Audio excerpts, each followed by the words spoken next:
Feeding our brain is obviously essential to keeping it healthy, but how best to nourish it is not that simple. So all this season on Healing Quest, we're going to bring you expert advice on that topic from Dr. Nicholas Gonzalez. He made the concept of food as medicine the cornerstone of his practice in New York City. And I must say, I was surprised when he told me about his view of the single most important thing he says we can all do to nourish our brains.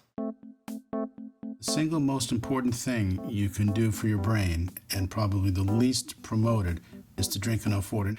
And the reason why that's so important, most body cells are 75% water, brain cells are 85% water. Most of us don't drink water. Most of us drink teas, coffee, herbal teas, which are actually diuretic. For every 10 ounces of coffee that you drink or 10 ounces of an energy drink you drink, you actually lose 12 ounces of fluid. So the American craze with bottled and canned synthetic energy drinks and even herbal teas will cause you to lose water. And the first organ that's affected is the brain. What's enough water? 8 to 10 glasses a day, which very few of us do. And that's got to be plain water. Not coffee, not tea, not herbal tea, not juice. You want clean water. Yeah, mountain spring water is what we should all be drinking. Filtered water is second best. I personally use reverse osmosis. Along with water, Dr. Gonzalez told me that nourishing our brain requires paying attention to the most commonly used seasoning in the American diet. Physiologists have known this for 80 years. You need salt in order to transmit nerve impulses. Brain cannot work without salt. Salt has been demonized for the last 50 years. Wrong. Fortunately, there are new studies out of conventional literature showing salt isn't the great enemy of mankind. It really doesn't cause high blood pressure. It really isn't a toxic poison. Remember, they worry about salt. Salt's an essential mineral. Of course, it should be a good quality salt. Mine salt, the salt from Utah, the pure salt, or I like Celtic or Celtic salt, however it's pronounced. It's got 80 different minerals in it. So real unrefined sea salt has 50 to 80 minerals in addition to sodium chloride. The purified salt that you get in the store, in the supermarket, has just been purified. And they also add aluminum to it because it makes it go through the machinery easier. And they add sugar to salt. The thinking of the industry is that people are so addicted to sugar that if you put sugar and salt, they'll use more salt. So no, it should not be the regular store brands. Get a good quality sea salt with all the minerals. If you'd like to know more about the unrefined salt that Dr. Gonzalez recommends, we have the link for you at healingquest.tv. And unfortunately, we need to add one other note to this story. Shortly after we interviewed Dr. Gonzalez, he unexpectedly passed away. Dr. Nicholas Gonzalez had a national following as a leading practitioner of the concept of food as medicine. He certainly helped us understand that and helped us explain and share that concept with all of you. In our interview, he had much more to say about how best to nourish our brain. We'll be bringing those comments to you in the weeks ahead, and we'll make them available on our website. We know Dr. Gonzalez is deeply missed by many people around the country, and we're grateful that we're able to share with you some of his final insights.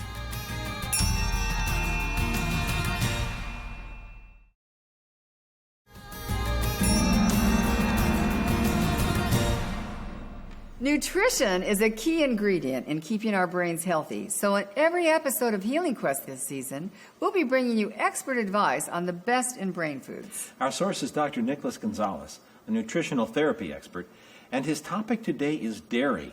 And as you'll see, he has some very strong opinions on this subject.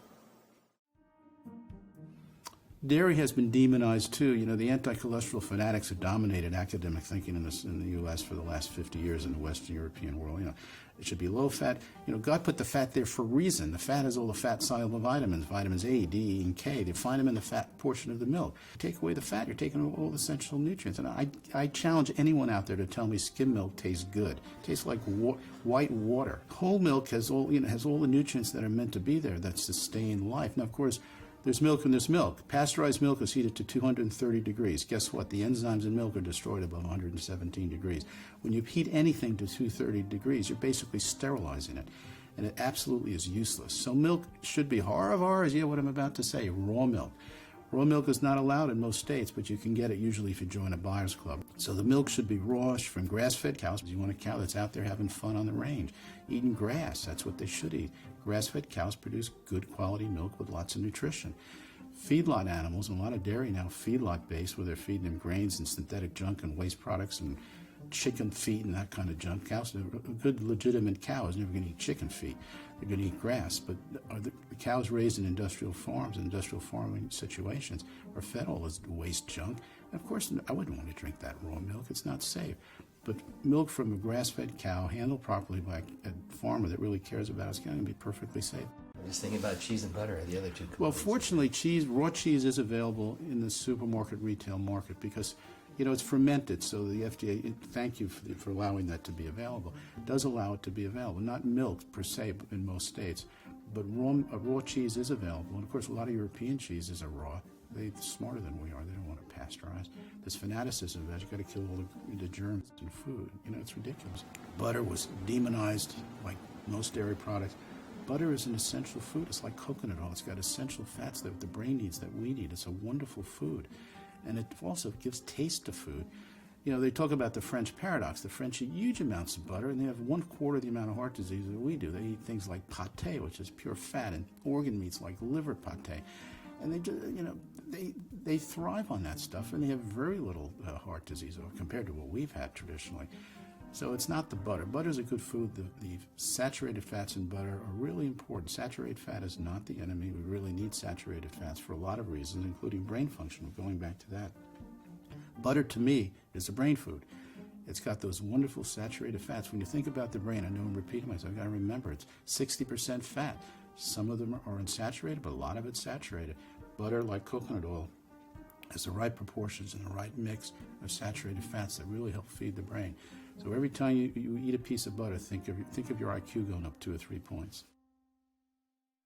Sounds good to me because I think everything's better with butter. Especially our IQ, I guess. Mm-hmm. Well, what Dr. Gonzalez was talking about, what he felt so passionately about, is the concept that not all fats are bad. As a matter of fact, we need to welcome the good fats, like the fats from grass-fed milk, cheese, and butter, into our diets. In fact, we heard the very same thing from our certified natural chef, Carla DeLongre, when we asked her to whip up a healthy breakfast for us. This morning we're going to be doing some bloomin' eggs. This is a recipe that actually uses bell peppers as the flower petals, and it makes it look like it's a beautiful little flower for your breakfast. And we're also going to do a side of bacon. Now, breakfast has a lot of controversy around the topic. A lot of people think, I should stay away from bacon, I should stay away from eggs, the cholesterol, the fat. Well, I'm going to talk about how this is actually a really healthy breakfast. This is free-range grass-fed bacon, which this makes all the difference of making healthy fat or bad fat. So we got our pan nice and hot, and we're going to add our bacon here. And then we're going to get our pan nice and hot for our eggs. I like to use raw butter. This is grass-fed raw butter. Raw butter actually has all the fats that you need. It helps with the brain function, it helps with mental clarity, it actually even helps with the lubrication in your joints. We're going to do a nice large slab of this to make sure that we don't let our eggs stick to the pan. You can also use ghee. Ghee is a really amazing ingredient. It's actually clarified butter. It's a really, really amazing thing to use for high heat recipes. So while that's heating up, I'm going to get my flower petals ready, which are my bell peppers. And you cut them in rings, about 1/2 inch thick. We're going to add a ring of our bell pepper. Make sure it's nice and hot. You want it nice and hot so that the egg stays within the ring, and also so that the egg doesn't absorb the butter and stick to the pan. This is nice and hot. We're going to add this to it. I like to add it, put the egg first in a ramekin or a cup. That way you have a little bit more control. You don't break the yolk. Now, a lot of people think that you should only have egg whites because they're concerned about the cholesterol. Well, the egg yolk actually has choline in it, and choline is a really amazing benefit to the liver. It's actually one of the only elements in nature that helps to cleanse the liver. There we go. Now, what I like to do is I add a little bit of Celtic sea salt. So we have that in there, and now we're going to steam, almost poach our eggs. And I turn the heat off, and let that just simmer, because the bottom is going to get just slightly crispy while the top gets nice and steamed, and then the yolk still maintains its a little bit of a runniness. Healthy fats are really, really important for brain function. It's really good for your lubricants of your joints. It actually helps to sustain the collagen in your skin as well, so it's almost like an anti-aging. I really think that it's extremely important to keep fats in your diet. This low-fat craze is actually really dangerous. They've seen a lot of different things in the U.S. where they've decreased the fat in our diets, yet obesity is at an all-time high. So really, it's not about the fat, it's actually about the good fat. It's about your sourcing, where you're getting your fat. So there you have it. These are the bloomin' eggs. It's one of my favorite dishes. There you go. Add a couple slices of bacon to it. Garnish with a little bit of fresh fruit. There you have it, bloomin' eggs.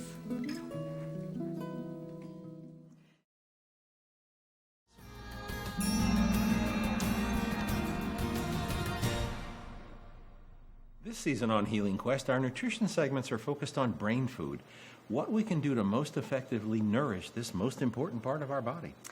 Our source for this advice is Dr. Nicholas Gonzalez, a renowned nutritional therapy expert. Now, his topic today is nuts, 3 kinds that are especially valuable, not only as brain food, but also for our heart and our liver. Walnuts specifically help lower cholesterol, help heart function. They also have the omega-3s too. All the nuts will have varying proportions, varying amounts, depending on the nut, of the essential omega-3 precursor alpha-linolenic acid, which in the body can be converted into EPA and DHA.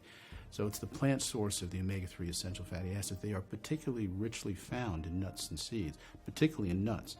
So that's why all nuts are valuable. Now, walnuts are specifically important because of their proportion of fatty acids, seems to help the heart, has been proven to lower cholesterol, and helps reverse atherosclerosis. I like Brazil nuts because they have a particularly high level of selenium, which helps produce glutathione in the body, which is the liver's main detoxifying molecule, but also selenium helps fight cancer. That's been documented in many studies, epidemiological studies, clinical studies, prospective studies. So selenium, very essential, and Brazil nuts, one of the richest sources of selenium of any food on earth. We have a particular proclivity to almonds. We happen to like almonds in our practice. Raw almond butter also. Almonds help fight, they're not miraculous, and that's not all we use, of course, but they help fight cancer. But they also help the brain. The reason they help the brain, they have lots of minerals, yes, but they have the omega-3 alpha-linolenic acid precursor, which really is necessary for normal brain function. And Dr. Gonzalez says we can get even more nutritional benefit from nuts if we soak them before serving them. All foods have valuable nutrients, but most foods also have anti-nutrients. Nuts particularly have anti-nutrients, particularly enzyme blockers. They block like pancreatic enzymes. And if you soak them, interestingly enough, you preserve the nutritional value, but you knock out the anti-nutrients and the anti-enzyme blockers. This is not the first time we've heard about the benefits of soaking nuts and grains. 2 seasons ago, author and nutritional therapy practitioner Margaret Floyd gave us details on why traditional societies have been soaking nuts and grains for centuries to make them easier to digest. If you think about the purpose of this little grain, it's not necessarily to feed us, it's to grow another plant. And so it doesn't want to break down prematurely. And so it has all these protective mechanisms. It has, we call them anti-nutrients, so things like enzyme inhibitors or something called phytic acid. And unless we deal with those, it becomes very difficult for our body to actually break down the grain when we eat it, and it actually leaches a lot of minerals and important nutrients from our body in that process. So we're going to trick the seed into thinking that it's about to grow another plant by soaking it. Okay, let's get back to tricking walnuts, as Margaret would say, to make sure we get the most out of the brain food benefits in them. So first of all you have to do is soak them in a bowl of water overnight. Then drain the nuts, put them on a cookie sheet, season them with sea salt, and put them in the oven at a very low temperature, maybe 200 degrees. I know a lot about this. Then you let them roast for 5 or 6 hours, take them out of the oven, and then, here's my big tip to you. After you take them out of the oven, hide a bunch. Because if anybody else is around, they're going to disappear so fast you won't believe it. Now, I'm not saying not to share them. I just want to make sure you get to enjoy them before they're all gone, and I'm speaking here from personal experience. You know, sharing is a good thing. Well, it's right up there with giving, and it's anything for our viewers here on Healing Quest.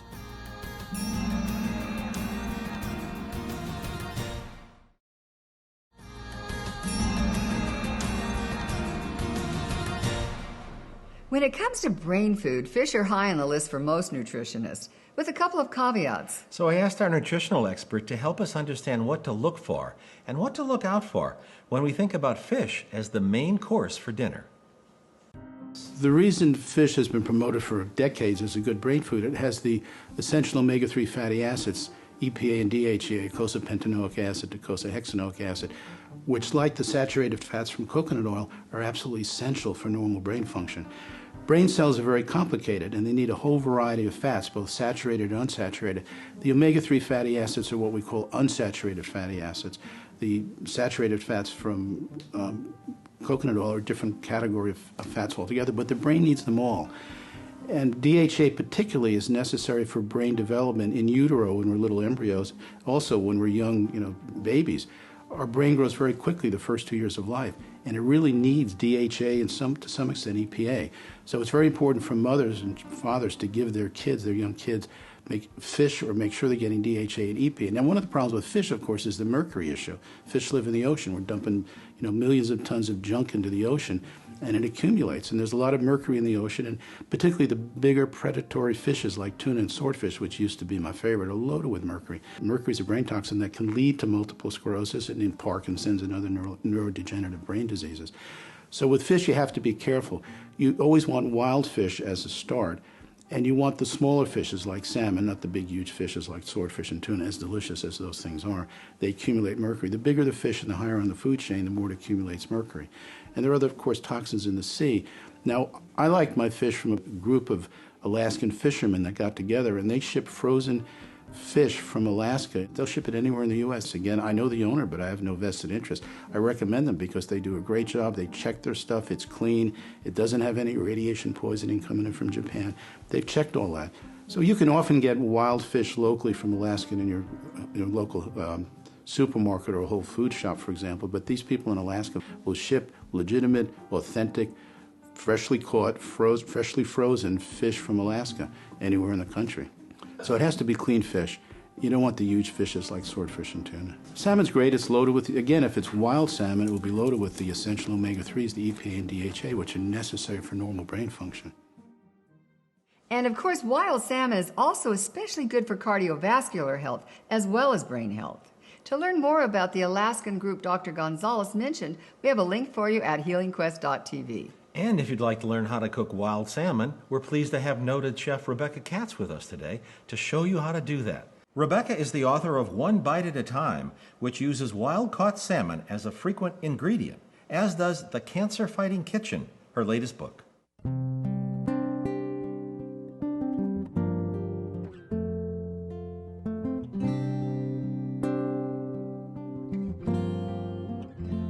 So today, I'm taking this piece of salmon and I'm going a little Asian with it.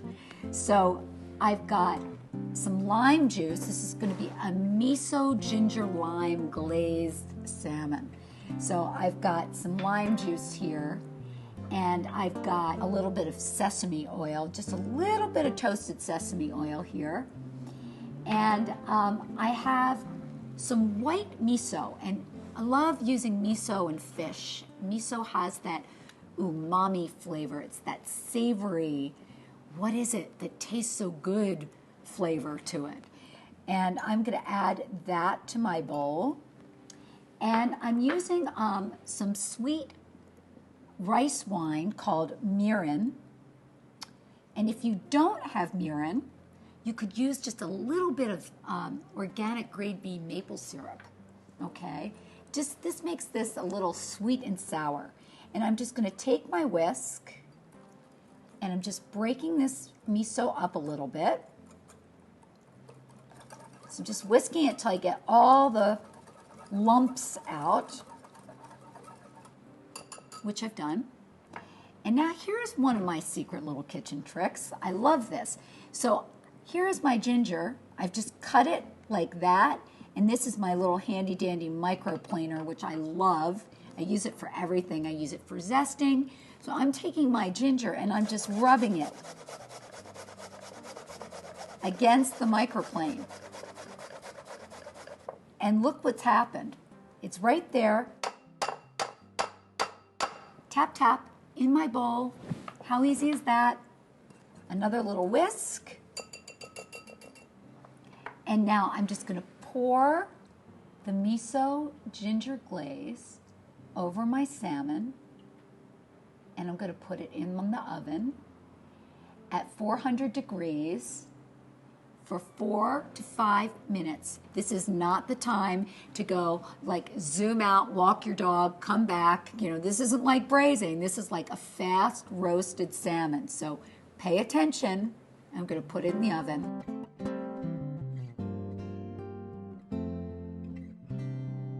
So now I'm going to check my salmon because I don't want to be arrested by the salmon police for overcooking. So it's always safe to check just like a minute before you think it's going to be done.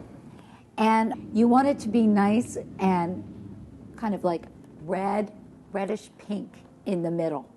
And that's your cue that your salmon is ready to be taken out of the oven. It's done. So here I am, back with my miso ginger lime wild Alaskan salmon, and I have it on a bed of forbidden rice with a little bit of arugula. I'm just going to put a little bit of this miso glaze over it, and I'm happy to say that I have not been arrested by the salmon police, that I did pull the salmon out at the right time, so it's nice and flaky inside. And if I can do it, you can do it.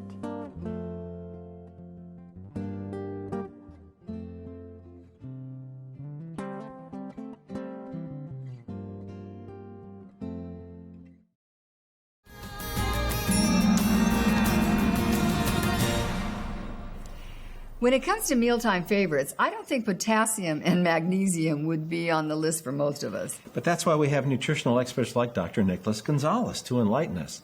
He says those two minerals are very important when it comes to keeping our brain healthy. And the good news is that they're very easy to include as a regular part of our daily diet.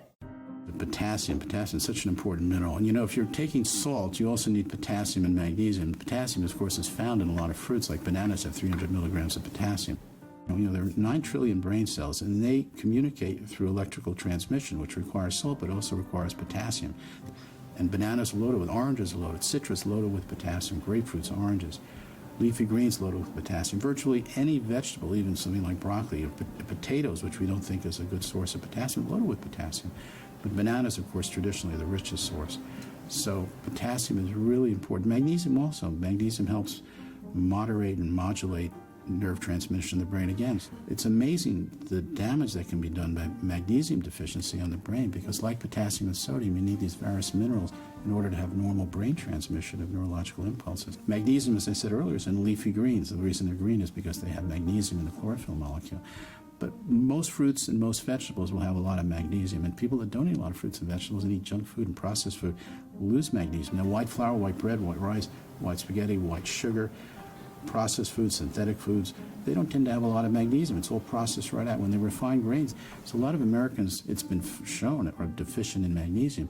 And in its mild state, you might feel irritable and anxious and have low-grade chronic anxiety, and magnesium deficiency produces anxiety. In its worst state, if you're really overtly, seriously deficient in magnesium, you can have grand mal seizures. It can raise blood pressure when you're deficient. So magnesium, potassium, both important for many reasons, but also important for brain health. And they are found in fruits and vegetables, leafy greens, bananas have potassium. All vegetables, all fruits will have potassium and magnesium.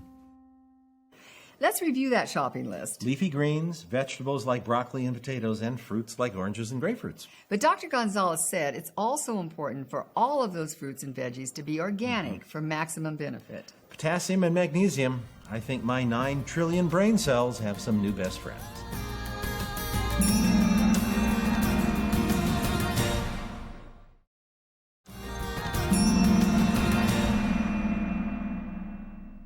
Two years ago here on Healing Quest, we told you about the grass-fed movement that was delivering meat with unique health benefits. That movement continues to gain strength across the country for nutrition with healthy fats that protect against heart disease and cancer. And our nutritional expert, Dr. Nicholas Gonzalez, says grass-fed meat is also great brain food if you're careful about what you buy. what constitutes clean meat. It's got to be grass-fed, pasture-raised. Forget about the feedlot industrial meat. That's a disaster. They raise it on grains. Cows are meant to eat grass. So you want grass-fed, eating their normal food that they were designed genetically and metabolically to use effectively, not some junk from a feedlot, some synthetic garbage they're fed because it's cheap, up to their knees in their own dung. So grass-fed, pasture-raised. So when you eat meat, it should be fatty. Forget this obsession with lean meat. If you're designed to eat meat, you need it with the fat. Well, lean meat tastes terrible. The reason fat's there is first because it's healthy, secondly because it gives taste to the meat. Eating this 90% or 95% lean hamburger, it's like eating sawdust to me. When it's 75%, it's like eating candy. And I always ask to put extra fat in it, and they kind of look at me like I'm nuts. I said, trust me, I want extra fat. They said, it tastes better and it's healthier. And I said, okay, whatever you say. They've gotten to know me now, so they don't question it. You say, you're the guy that likes the extra fat. Yeah, I'm the guy that likes the extra fat. When you eat meat, it needs to have the fat. It's there for a reason. The fat's there to help nourish you, provide good energy, and help your brain repair. Again, the saturated fats in grass-fed beef are much different than the saturated fats in the feedlot beef. For example, grass-fed beef have lots of conjugated linoleic acid, which protects against heart disease and protects against cancer. Feedlot-raised animals have very little of that conjugated linoleic acid. So the proportions and the amounts and the forms of fatty acids in grass-fed beef are completely different from those from feedlot animals, which is what most Americans eat. So it's got to be grass-fed. Grass-fed will actually help protect your heart because not only does it have conjugated linoleic acid, but there are other unsaturated fats like EPA and DHA, which we associated with fish, but they're also in grass-fed animals. The grass has EPA, DHA in it. The animals eat it, and they get it themselves, and they concentrate it. When I was in practice 20 years ago, and we wanted our patients eating grass-fed beef, we had to search for it, find sources for our patients. It's getting easier to find. You don't have to travel long distances to get grass-fed beef. A lot of the farmers are turning to grass-fed because they realize there's a market in it. God bless capitalism, because now there's a demand for it, so they're producing it. You know, I was really interested in what Dr. Gonzalez had to say about lean meat. Of course, for years we were told lean meat was the only acceptable meat to eat from a health standpoint. Now, Dr. Gonzalez compared it to sawdust. I always thought it tasted more like shoe leather, but you get the point. It turns out that the right kind of meat with the right kind of fat can be great for your brain and your heart and be very tasty too. Cooking a steak just right, of course, is not always easy, so today we have a dynamic duo in the Healing Quest kitchen to share a great recipe with us. Creating our dinner will be Elsa Shaheen, a chef whose resume includes a popular cooking show on TV in her native Mexico. And helping us understand the nutritional and pocketbook benefits of today's recipe will be Laurie Cohen-Peters, a nutrition expert and a certified holistic health practitioner. Hi, I'm so excited to be here today with you and my wonderful friend Elsa, who's just an excellent chef. Thank you, Laurie. Hello. And together we're going to create a beautiful and healthy meal with meat. You know, meat's gotten a bad rap over the years, and conventional meat has deserved that rap. As many of you know, industrial raised cattle has horrible properties associated with it, including overproliferation of antibiotics and other chemicals. This is purely grass-fed, grass-finished beef. And this particular cut is called flat iron. Now, what's interesting about the flat iron is that it's not an expensive piece of meat, but when cooked properly, it actually can have the flavor and the quality of the finest filet. And the truth of the matter is, no matter how much money you're paying for conventional meat, you're not even getting 1/4 of the great essential fatty acids and the A's and D's and K's and amino acids that are in this beautiful piece of meat. So Elsa, what's the first step here? Normally, a flat iron steak, you would marinate over a period of hours. We won't do that today because we really want to preserve the flavors of this meat because it's so well raised. So what we will do, we'll coat it with coconut oil. Coconut oil is incredible. It's got antibacterial qualities to it. It's just a fortified, beautiful oil. Now we're going to use some sea salt. Sea salt has a much better profile than conventional salt. It hasn't been processed, there's no chlorine bleach added, and it's an excellent source of iodine. And we will also add some pepper. And then, are you going to use any herbs in this? I was thinking this is a recipe for my son, actually. My son loves to eat steaks, and he has an herb garden in the back since he was in 3rd grade. So we have a lot of rosemary that's growing very easily and deliciously. So we actually add a little bit to the steak on both sides. And when it is cooking, the flavors of the rosemary infuse the steak really, really well. How long would you say it takes to cook this? Okay, that's a very good question, because say we want a medium rare steak. Now these steaks are thick. They're over an inch thick. So typically I would do 5 or 6 minutes per side. Now, I know the pairing of a raw food with a cooked food is a really excellent combination for the digestion. What sauce are you preparing? I know you said you were going to prepare the raw sauce. Another reason why I chose this sauce, the chimichurri sauce, not just because it is raw, but because it is very rich in flavor, and because the steaks are not marinated, we're going to add that texture and flavor with the sauce. We're going to add some Kalamata olives, as well as some capers, and that'll give it a little bit more of the Mediterranean flavors.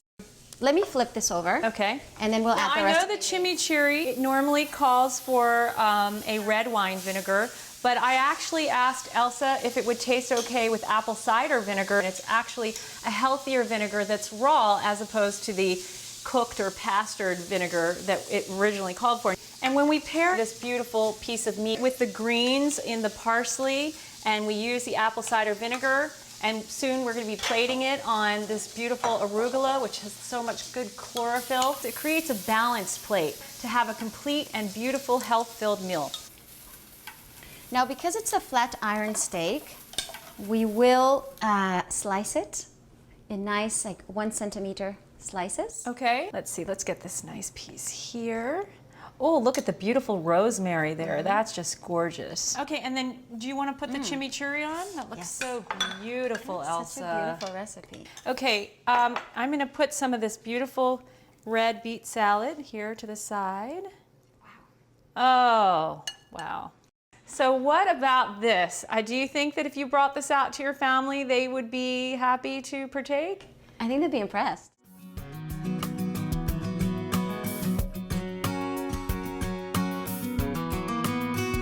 Well, we were certainly impressed. And so was our crew. We all enjoyed sampling the dinner, and Elsa's son liked it a lot as well.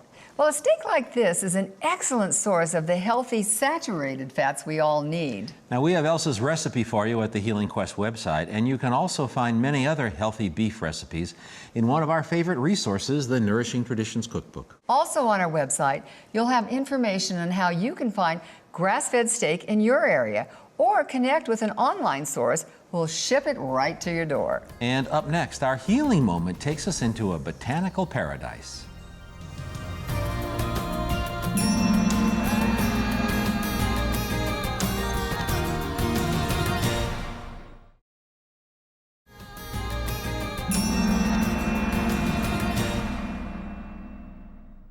Brain health has been a big topic for us this season, and so every week we've been passing along expert advice on the best ways to nourish our brain. Now, the tip we have today is one I suspect most of us have never heard about.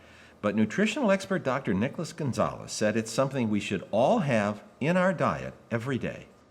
Coconut oil was demonized by the academic authorities and the medical authorities in Washington. It's horrible. It's got saturated fat. There was this hysteria for 50 years about saturated fat. Fortunately, is finally being overturned. There's no question that coconut oil helps with brain function. It has a group of really important saturated fatty acids that help the brain function better. You know, the brain is 60% fat, and a lot of it is saturated fat. The idea that saturated fats are the enemy of mankind, like salt, wrong. The brain needs saturated fat in order to function. Neurotransmission cannot occur without saturated fats. The myelin sheath around the axons that allows neurotransmission to occur so efficiently and effectively is made up largely of saturated fat. And coconut oil has the exact combination.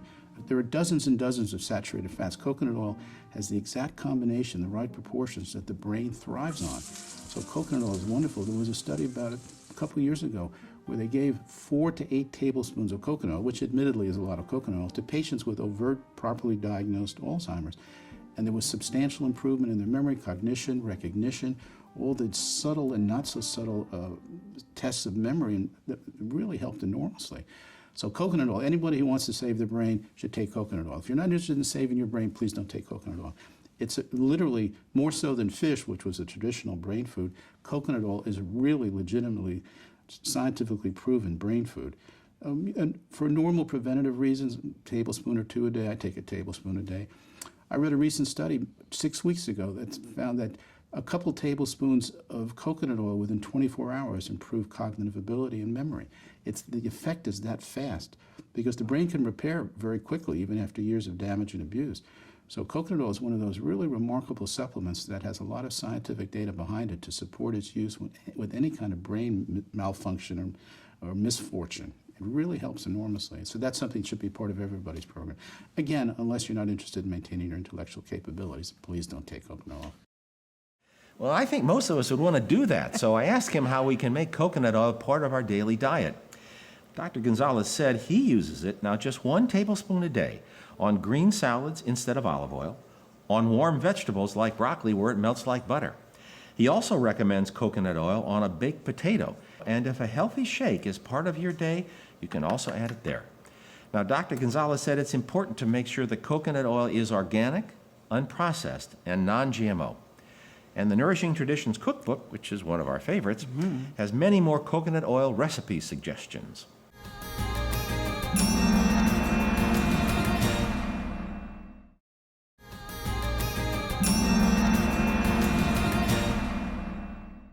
And before we move on in today's show, we want to say one more word about Dr. Gonzalez.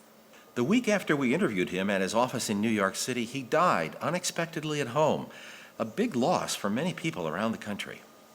For 25 years, he used intensive nutritional therapy to treat advanced cancer and other incurable diseases. Many of his patients, even those diagnosed with stage 4 cancer, survived for decades by following his protocol of nutrition, natural supplements, and regular detox. He wrote 2 books, and he was increasingly concerned about the toxins in modern life. There are 79,000 chemicals allowed in the U.S. in industry, and virtually none of them have been tested for safety. Nobody realizes it's that much. Very few have been tested. I mean, and nobody knows what the effect is going to be. And no one knows what the synergistic effect is. 70 years of eating pesticides, that's a lot of nerve toxin in your body. And boy, I wouldn't want it to. But we're starting to see the increase in, well, we've been seeing this for some time now, the increase in cancer rates. I'm seeing cancer occurring at younger and younger ages. I mean, we're having people call us 25 years old with metastatic breast cancer. We're seeing adult cancers occurring in younger and younger people, even in children. It's more aggressive. The cancer that patients that we get today have much more aggressive cancer than the ones 20 years ago when I was just starting out. So there's no question we're part of an experiment, a grand experiment to see what the effect of turning our agriculture and our whole lifestyle into a synthetic way of life and a chemicalized way of life, what the end results are going to be. We're going to know that over the next 50 years, and I don't think it's going to be very pretty. In the face of that toxic world, what can we do? When I first interviewed Dr. Gonzalez in 2012, he had a powerful answer. Minimize your exposure to toxic chemicals and realize how important clean, organic food is to supporting your health. Everything in our body, every brain chemical, every enzyme, every molecule in our liver, our toenails, this stuff comes from one place, from our food. And you got to think, every time you take a bite of food, you can approach it 2 ways. I'm doing something to help my body work more efficiently, or I'm going to do something where I don't care how it works. Well, there's a price to pay if you don't care. And believe me, being sick, I treat advanced cancer patients every day. All of them wish they had it over to do again. He was an inspiring proponent of Hippocrates' suggestion, let food be thy medicine, and medicine be thy food. His intelligence, generosity, straight talk, and commitment to natural health will be missed by many across the country, who, like Roy and me, count ourselves lucky to have known him.